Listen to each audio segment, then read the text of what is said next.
E a primeira turma do Supremo Tribunal Federal retomou hoje o julgamento do chamado Núcleo 4 da suposta trama golpista.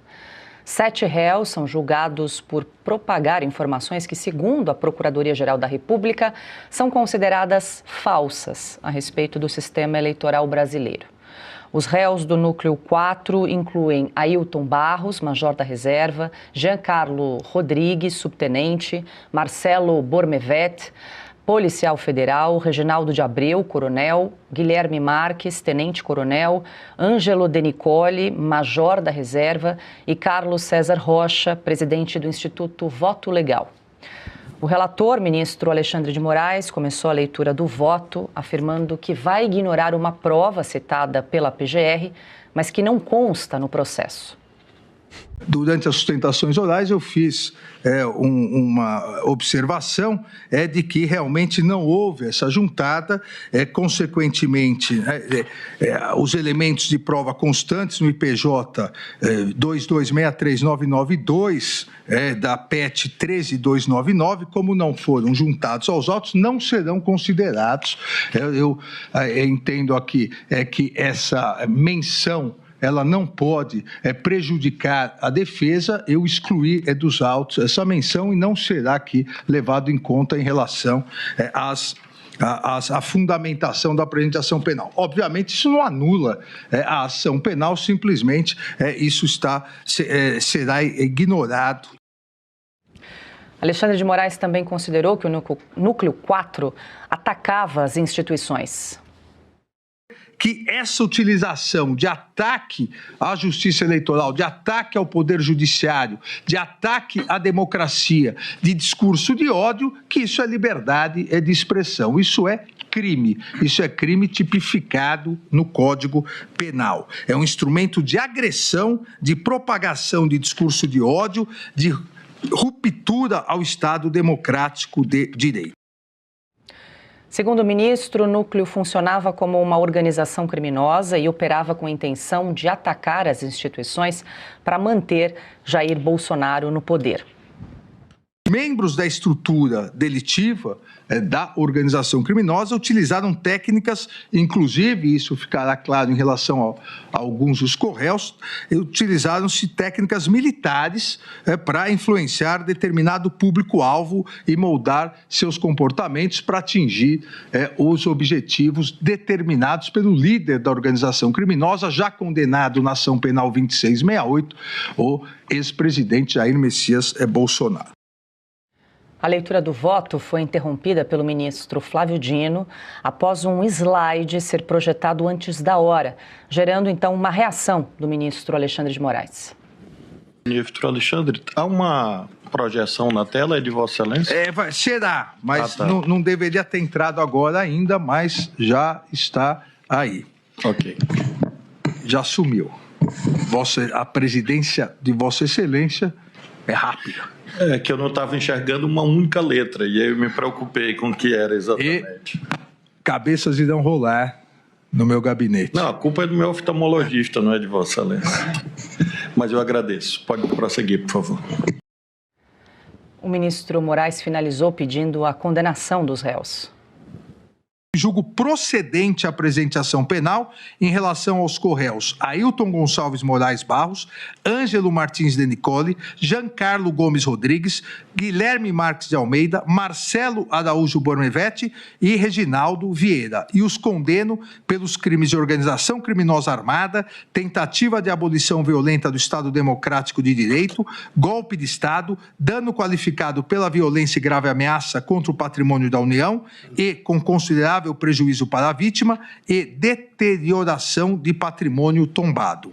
Em relação ao corréu Carlos César Modson Rocha, julgo parcialmente procedente a ação penal e o condeno pelos crimes de organização criminosa armada e tentativa de abolição violenta do Estado Democrático de Direito, absolvendo por ausência de provas pelos crimes de golpe de Estado, dano qualificado pela violência e grave ameaça contra o patrimônio da União e com considerável prejuízo para a vítima e deterioração de patrimônio tombado. O ministro Moraes ainda pediu que o presidente do Partido Liberal, Valdemar Costa Neto, seja novamente investigado pelo Supremo. Também, presidente, voto no sentido, nos termos do artigo 18 do Código de Processo Penal, de extrairmos, uma vez, obviamente, se houver maioria na turma, uma vez configurada a condenação do réu Carlos César Rocha, para que extraiamos cópias da decisão e de todo o acervo probatório para remessa para PET 12.100, salvo engano, para, nos termos do artigo 18 do Código de Processo Penal, reabrimos a investigação e análise dos crimes de organização criminosa e tentativa de abolição violenta do Estado Democrático de Direito em relação ao presidente do PL, Valdemar da Costa Neto. É o voto, presidente. Bom, já o ministro Cristiano Zanin acompanhou integralmente o relator da ação. Eu estou acompanhando na íntegra o voto do eminente relator, ministro Alexandre de Moraes, para afastar as preliminares que foram arguídas pelas respectivas defesas técnicas e julgar procedente a pretensão punitiva em relação a Ailton Gonçalves de Moraes Barros, Ângelo Martins de Nicoli, Giancarlo Gomes Rodrigues, Guilherme Marques de Almeida, Marcelo Araújo Bomeverte e Reginaldo Vieira de Abreu, por infração aos artigos 2º, caput, parágrafo 2º, 4, inciso 2 da Lei 12.850, artigos 359L, 359M e 163, parágrafo único, incisos 1, 3 e 4, todos do Código Penal, e artigo 62, inciso 1 da Lei 9.605, tudo na forma do artigo 29, caput, e 69, caput do Código Penal.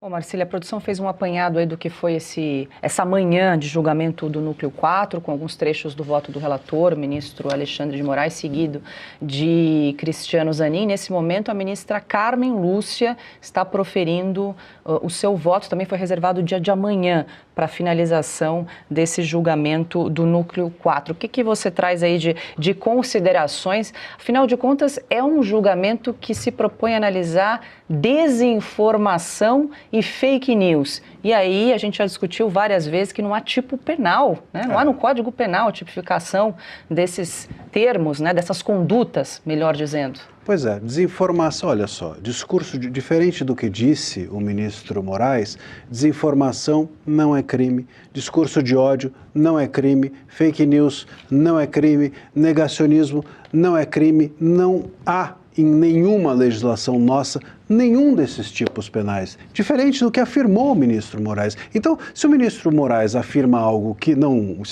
corresponde à verdade, me parece que o núcleo de desinformação que existe é no STF. Esse é o grande núcleo de desinformação e não o que está sendo julgado. Até porque, se nós formos pensar, olha, qual é a acusação que é feita contra esse núcleo? Então, o Bolsonaro seria o grande líder de um grupo de desinformação e esse núcleo ele teria por conduta enfraquecer com desinformação o Estado democrático para que as pessoas com pipoca e algodão doce no dia 8 pudessem tomar o Estado. Essa me parece ser a grande acusação que é feita contra esse núcleo. Como é que você pode enfraquecer o Estado com desinformação?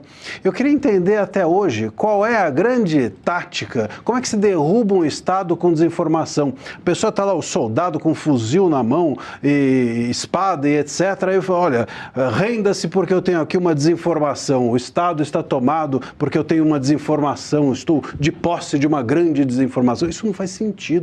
Isso não existe em lugar nenhum do mundo. É uma fantasia que nem novelas seriam capazes de pensar, por mais que as novelas tenham sido ultimamente criativas nos seus finais ruins, né? Nem isso, nem novelas seriam capazes, nem séries ruins de streaming seriam capazes de pensar em uma fantasia como essa. Nós estamos condenando essas pessoas e ao condená-las, condenamos também a liberdade de expressão.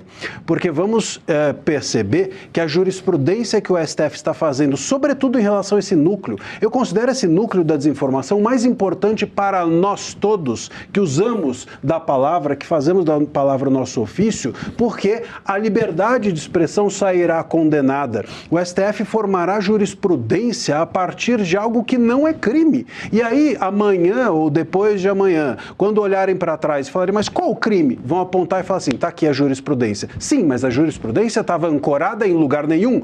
Mas está aqui a jurisprudência. E será o suficiente para que toda e qualquer pessoa possa ser condenada pelo que fala. Não existe, repito, absolutamente em lugar nenhum da nossa legislação discurso de ódio, desinformação, fake news, negacionismo como crime. Assim como não existe em lugar nenhum da nossa legislação questionar urnas como ser classificado como ataque e ataque a urnas ser classificado como crime. Falar de urnas é algo lícito. A urna não é a Arca da Aliança que você encosta e morre, como na Bíblia. Não existe isso. Urna é algo, assim, sistema eleitoral e toda e qualquer coisa são passíveis de se discutir e questionar, porque é com o questionamento que a democracia se promove. Veja, um país onde você simplesmente aplaude toda e qualquer coisa é tudo menos uma democracia. É a partir do questionamento que a democracia se constrói. E nós aqui estamos fazendo o contrário. A crítica e os críticos se tornam os criminosos e os investigados. E aí esse seria mais um caso clássico de usurpação de competência do Legislativo, do Supremo invadindo a competência do Legislativo a tentar criminalizar a desinformação, a fake news, que não é um tipo penal que inclusive fere o princípio da legalidade, né, Piotr? Deixa eu só informar quem nos acompanha, a ministra Carmen Lúcia acabou de proferir o seu voto também no sentido de condenar os 7 réus, portanto a primeira turma já formou maioria pela condenação desse núcleo 4, enquanto aqui a gente discutia o voto do relator e esses absurdos. Agora, só acrescentar uma coisa, aqui a gente virou notícia que o ministro Moraes resolveu então ignorar a prova, né, que não estava nos autos. Eu acho que está aí uma coisa que o ministro Moraes vem fazendo muito bem, que é ignorar a prova, né? Não é a primeira vez e nem será a última.